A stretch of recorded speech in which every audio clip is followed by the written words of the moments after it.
नागौर जिले के बहुचर्चित फसल बीमा घोटाले ने अब और बड़ा रूप ले लिया है।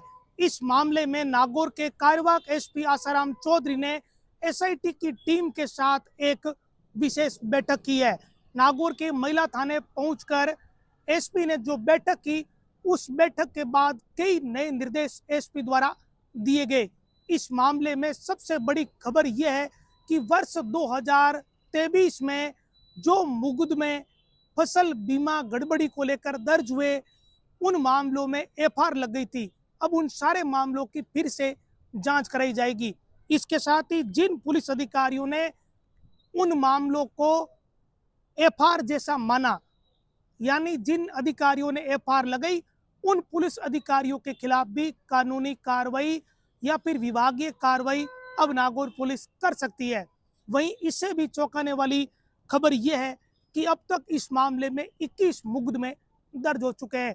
नागौर जिले भर से लोग अपने अपने क्षेत्रों के पुलिस थाने पहुंचकर फसल बीमा गड़बड़ी को लेकर मुकदमे दर्ज करवा रहे हैं। इस मामले में जो आरोपी गिरफ्तार है, उसमें एक जो आरोपी है वो मुख्य आरोपी सियाराम और उसके साथ ही है दूसरे कंपनी के प्रतिनिधि है। तो ये जो आरोपी है, ये सभी आरोपी पुलिस रिमांड पर है। आज कंपनी के जो तहसील, जिला कोऑर्डिनेटर, संभाग कोऑर्डिनेटर सहित जो कोऑर्डिनेटर है, उन तीनों को कोर्ट में पेश कर फिर से रिमांड पर लिया गया। इधर यहाँ वर्ष 2023 के 27 ऐसे मुकदमे थे जो वर्ष 2023 में दर्ज हुए, लेकिन पुलिस ने उन सभी मामलों में एफआईआर लगा दी। तो तब जिन पुलिस अधिकारियों ने जांच करके इन्हें एफआईआर योग्य माना, वो पुलिस अधिकारी अब सवालों के घेरे में है, क्योंकि गड़बड़ी तो हुई थी लेकिन उन्होंने गड़बड़ी नहीं मानी। किस कारण से गड़बड़ी नहीं मानी, किसके साथ मिलीभगत उनकी रही, अब उनकी भी जांच होगी। इधर इस मामले में बड़ी खबर यह है कि अब एसआईटी की टीम बारीकी से ये खंगाल रही है कि ये जो लोग हैं, इसमें सियाराम एक दलाल है, बाकी उसके साथी है और बाकी कंपनी के लोग हैं। ऐसे नागौर जिले में कोई 1, 2, 5 नहीं, बल्कि दर्जनों दलाल है। तो वो बाकी के दलाल कौन है, उसके बारे में अभी पुलिस का इन्वेस्टिगेशन जारी है। कुछ लोगों के नाम बिल्कुल सार्वजनिक हो चुके हैं, जिसमें सरकारी वकील बिरबल कमेडिया, उनका भाई जो कि ग्राम विकास अधिकारी है, वो सामने आ चुके हैं। उनके खिलाफ कई मुकदमे हो चुके हैं। इसके अलावा अगर मुख्य लोगों की नाम करें तो एक कोई कस्बा युवक है, उसका नाम सामने आ चुका। करुणू में उस पर आरोप है कि करोड़ों के गबन किए गए। अब जो नए नए नाम सामने आ रहे, ऐसा लगता है कि दलालों की बहुत बड़ी लिस्ट है और वो जो दलाल है वो अपने साथियों के माध्यम से फसल बीमा घोटाले कर रहे थे। अब ये नागौर जिले का जो फसल बीमा घोटाला है, ये कितना बड़ा है या इसका रूप कितना बड़ा है, ये आने वाले वक्त में ही पता चलेगा। जब इस मामले की मैंने पहली रिपोर्ट बनाई थी, तब भी ये कहा था कि ये 10 करोड़ का है, 20 करोड़ का है, 50 करोड़ का है, 100 करोड़ का है, 300 करोड़ का है या 500 करोड़ का या फिर 700 या 1000 करोड़ का। ये तभी क्लियर होगा जब इसकी पूरी जांच हो जाएगी। ये कोई आज की बात नहीं है या इस साल की। वर्ष 2021, वर्ष 2022, 23, 24, 25 और एक साल में 2 फसल, रबी और खरीफ। और कई कई गांव ऐसे हैं जहां 4-4 करोड़ के मुआवजे आए और उसके ठीक पास में कोई गांव ऐसा है जहां 1 रुपया भी मुआवजा नहीं आया। तो इससे आप अंदाजा लगाइए कि अगर एक गांव में 4 करोड़ रुपए आ रहे थे और वो भी सेटिंग से आ रहे थे, तो ये घोटाला घपला कितना बड़ा है। अब ये लोग रडार पर आ चुके हैं। सबसे बड़ी बात आज ये सामने आई है कि पुलिस अधिकारियों ने ये संकेत दिए कि ये जो कस्बा जैसे लोग हैं, सियाराम जैसे लोग हैं, इन लोगों को जिनके द्वारा राजनीतिक संरक्षण दिया गया, वो संरक्षण देने वाले भी अब पुलिस की रडार पर है। इस बात का इशारा भी पुलिस कर चुकी है।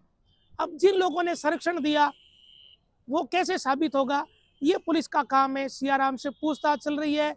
कस्बा भी किसी न किसी दिन गिरफ्तार हो जाएगा। बिरबल कमेडिया या उसका जो भाई है, वो भी किसी न किसी दिन गिरफ्त में आ ही जाएंगे। अब उनको संरक्षण देने वाले कौन है? विशेषकर पुलिस का सीधा इशारा राजनीतिक संरक्षण की तरफ है। क्या इन लोगों को कोई राजनीतिक संरक्षण था?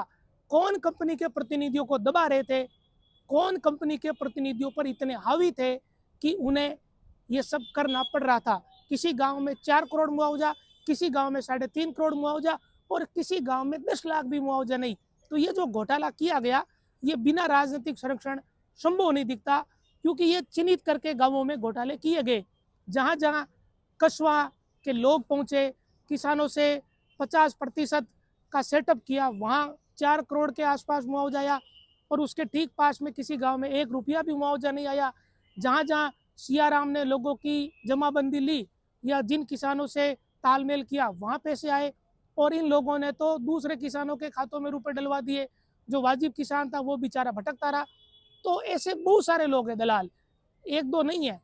अब कितने सरकारी कर्मचारी इसमें नपेंगे, कृषि पर्यवेक्षक से लेकर पटवारी, एक बहुत लंबी कतार है। इसके बारे में एक विस्तृत रिपोर्ट अलग से बनाएंगे कि इसमें कितने मुलजिम बनते हैं। हर एक मुकदमे में इतने मुलजिम बनते हैं कि लोग कल्पना भी नहीं कर सकते कि ये लोग भी इस रैकेट में शामिल है।